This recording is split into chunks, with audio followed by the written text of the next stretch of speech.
might have already noticed that there will be three land heroes in our second discussion, and I'm so excited to announce that we are actually expecting more land heroes to come. And obviously, our next question is going to address the Land for Life Award, and it goes to Professor Jenny. Professor Jenny, who is the Land for Life Award laureate in 2021 and who has initiated the concept of family forestry in India, which he would love to share with us today.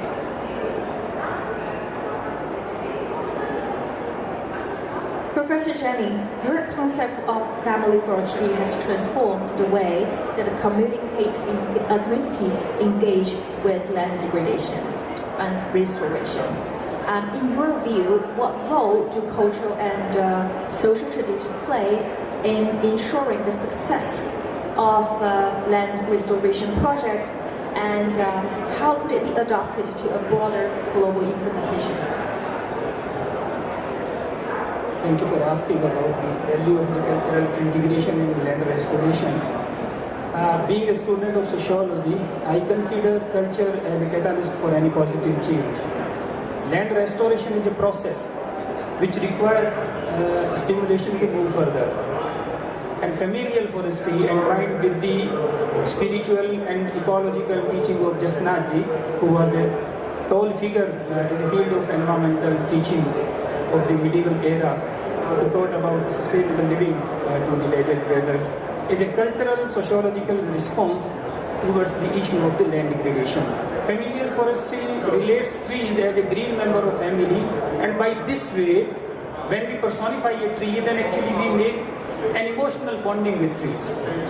And familial forestry promotes plantation of the fruit-bearing trees at home, which means that fruit, as we all know, are important for the nutrition as well as they attract the biodiversity. And another aspect is that they also have cultural significance, because in various religious and cultural activities we saw the use of fruits.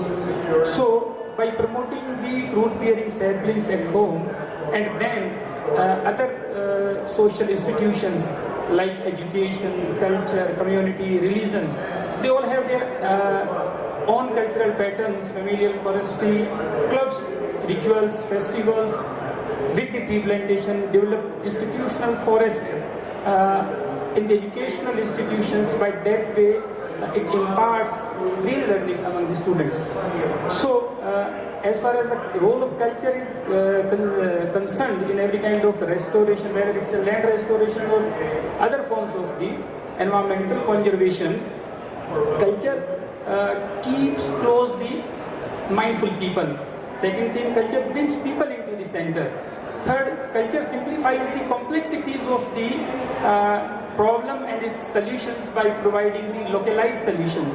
And finally, culture actually inculcates ecological empathy, which is crucial as far as the land degradation and its impact, like the forced migration and others are concerned, and by this way it leads towards the ecological civilization by green socialization.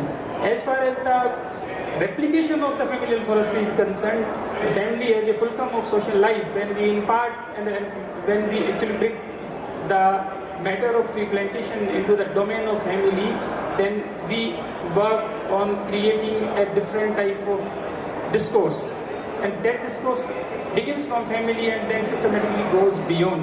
And by this way, because family is a common phenomena all around the world, so when we discuss the issue of family, the issue of the restoration and ecological well-being in family, then actually we start creating of a culture of ecological civilizations, and by this way it can be replicated all around the world. And there are some visuals through which we can see or we can witness how culture matters. So if you have those visuals, then I would like to request them. Please play that video. So it's all about the cultural integration with the restoration.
Thank you.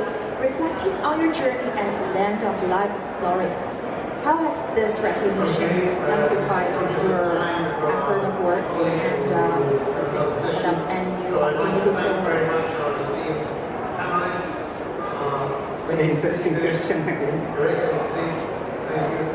First of all, I would like again thanks UNCC the Foundation, the jury, for giving me this prestigious award. As far as the impact and influence of this award is concerned, although the familial forestry intervention was very much visible at the local level, but after the recognition from the UNCCD, actually it provided it a global visibility. Today I am here because of the Land for Life award. I was also part of the COP15. And just after the announcement of the award, I approached by DW, a German public broadcaster.